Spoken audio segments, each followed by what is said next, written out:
intentions on trying to kill President Trump and or other U.S. Officials. And while that was not the focus of the effort by any stretch of the imagination, in fact, never raised by the president or anybody else, I ensured and others ensured that those who were responsible for that were eventually part of the target list. It wasn't the beginning of the effort. We were focused on missiles and launchers, and that's the focus. But ultimately, if we had the opportunity to get at those who are trying to get at Americans specifically, we would. And so we eventually had the opportunity to do that from the air. And then on the matter with Turkey, I'll have to get back to you on exactly what the intercept looked like at that. We're aware of that particular engagement, although no sense that it would trigger anything like Article 5. No. Tie right there. You got a tie on. Yeah. Thank you. Come back to the BBC. Can you give us an update on what the administration knows, what you know now about the reported strike on a girls' school in southern Iran on Saturday? All I can say is that we're investigating that. We, of course, never target civilian targets, but we're taking a look and investigating that. Red tie in front. Just on the basis that with the information you would have, your reconnaissance abilities, ability to gather information, I mean, it's several days on now. So is there any clarity on whose munition this was? We're investigating it. Thank you. Secretary, so there are reports that the administration is considering arming Iranian Kurdish groups. So could you please clarify that whether any such plan has been authorized and whether Congress or regional partners has been notified and consulted? All I would say is none of our objectives are premised on the support or the arming of any particular force. So what other entities may be doing, we're aware of, but our objectives aren't centered on that. Green, right there. Thank you, Mr. Secretary. Mike Lynn, Washington Times. Can you talk a little bit about the deconfliction process that's going on? You have two parallel operations, Epic Fury and Roaring Lion. How are you making sure they're not interfering with each other? Sure, I'm happy to take that. Thank you for the question. We have liaison officers on both sides. There are U.S. CENTCOM teammates out in Israel, and there are Israeli Defense Force teammates at the relevant command and control nodes within the U.S. CENTCOM enterprise.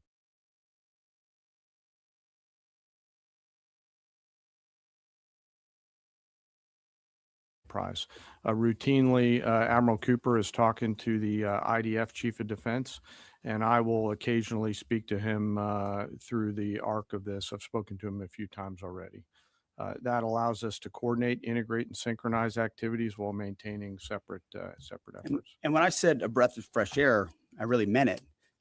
Usually it's us with some ancillary benefits from allies who are maybe willing but not as capable. When you have both the will and the capability of an ally that can really bring things to bear, we take certain targets, they take certain targets, and when you coordinate it, it has incredible effects. Right here. Secretary Hegseth, with respect to House Minority Leader Hakeem Jeffries' statement that the Iran mission will end in failure, what kind of message does that send to our enemies, and what does it do to the motivation of our troops? Well, I've been through that movie before with the Democrats rooting against the country. Our generation saw that in our battlefields. I think it's pretty unprecedented and unfortunate that it would occur 4 days in to an operation where, as the chairman laid out, America's best are operating in an incredibly challenging environment where they're having incredible success, but they're meeting a determined adversary. And he's been privy to briefs that we've provided. He knows how effective this has been. He's being disingenuous, which we're used to. Right here. Thank you for taking my question. Heather Mullins, Lindell TV. One of the questions I have is just really regarding the intelligence that indicated that this was something the U.S. had to get involved with at the time that you guys did. We had Operation Midnight Hammer back in June. We obliterated their nuclear facilities. What was the intelligence that suggested that somehow they became a threat once again that required us to get involved with Operation Epic Fury? I appreciate the question. The evidence in front of us since the 12-day war was that Iran had no intention of actually negotiating a nuclear deal that truly meant they did not have a pathway to the nuclear bomb. And they had a moment. Jared Kushner and Steve Witkoff two of the best negotiators in the world poured into that negotiation, giving them every single possible opportunity to release that ambition, and they didn't. And the intelligence that we saw they didn't intend to do it in good faith. That they had the intentions eventually to get to a place where they could have a conventional shield to block their nuclear capabilities, as I talked about yesterday. So I would separate the what from the when a little bit. The what is they've been killing Americans for 47 years. They have thousands of missiles pointed at us. They have ongoing nuclear ambitions, and they're at the weakest they've ever been. So the when became in a particular, hey, what makes the most sense to do this to ensure that the narrow objectives we have of ensuring they never have a nuclear weapon have a maximum effect? Yes, right here. Thank you, Secretary Hegseth. I had two questions. First, what is your message to Iran's allies, namely Russia and China, who have called for an immediate end to hostilities? I don't have a message for them, and they're not really a factor here. And our issue is not with them; it's with the nuclear ambitions of Iran. Absolutely. And are any so-called fully autonomous weapons or other AI tools being used in Operation Epic Fury? We've got a lot of autonomous systems, or systems that drones and others incorporated with smart AI aspects to them, but a lot of which I can't talk about here. Yeah. Yellow, right there. Yes, ma'am. Thank you very much, Mr. Secretary. As you know, China is accusing the United States of invading in Iran, a sovereign nation, and North Korea, which cooperate with Iran on nuclear development, has declared its commitment to protecting Iran. What is the United States' strategic response to this? And I have a second one.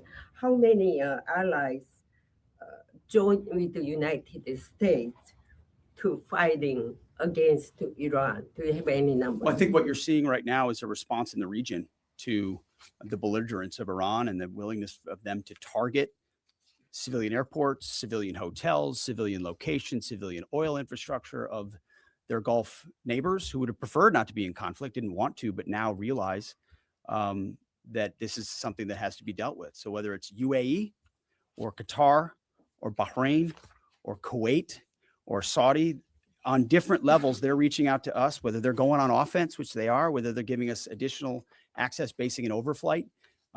We're working very closely and collaborating with them. Also on air defenses. The air defense capabilities of those countries are significant. And when combined with ours and we coordinate, it brings simplicity to the shot doctrine. So we make sure we're using less munitions, but being more effective with what we shoot at. And as it pertains to other countries, I'll sort of give the same question. They don't really bear on the case of Iran. We're going to deal with Iran's nuclear ambitions, and that'll send plenty of signals in the process. Right there. Purple. Are you going to help get Americans out of the region? Thank you so much, Military going to help? Mr. Secretary. I have two questions. One question for you and the other question for Mr. Chairman. You ruled out that you are not engaging with the Kurdish forces, Iranian Kurdish forces, to incursion from the Kurdistan region to Iran. But now, and today, Iranian said that under threat in the Kurdistan region, they said clearly, if there's any incursion from the Kurdistan region, they will attack all the Kurdistan region and go war with the Kurdistan region.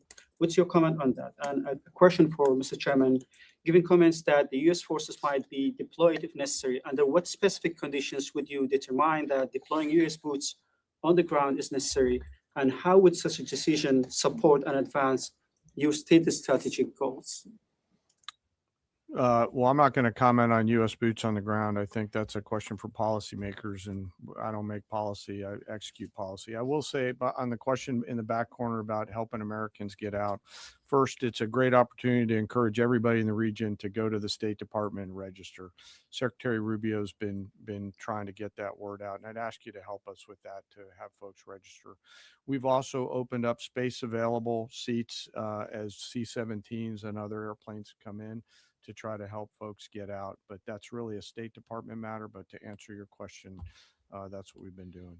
Absolutely. Last question right here. Secretary Hegseth, thank you. Reagan Reese with the Daily Caller. You touched on this in your opening remarks, but I'm hoping you could expand on it a bit. It's been reported that Iran might be trying to outlast our ability to intercept their missiles. It sounds like you guys are saying they don't have the ability to do so. Is that the case? Can they outlast us in their ability to do that? Iran cannot outlast us. We're going to ensure through violence of action and our offensive capabilities and our defensive capabilities, as I said, that we set the tone and the tempo of this fight. That's why stories and speculation about different things that try to make it look like we're limited in what we can do. The only limits we have in this is President Trump's desire to achieve specific effects on behalf of the American people. And that's why we don't talk about, you can say 4 weeks, but it could be 6, it could be 8, it could be 3. Ultimately, we set the pace and the tempo. The enemy is off balance, and we're going to keep them off balance. And we know their ability to shoot versus our ability to defend. That difference gets wider and wider every day. Our defense gets better. Their offense capabilities diminish. As we are going into ammunitions that we, as we said, have tens of thousands of and can drop unlimited supplies on with even more effects than the standoff munitions we have now, which is why when we say the throttle's going up, the throttle's going up and it's going to stay on high. Thank you all very much. Appreciate it.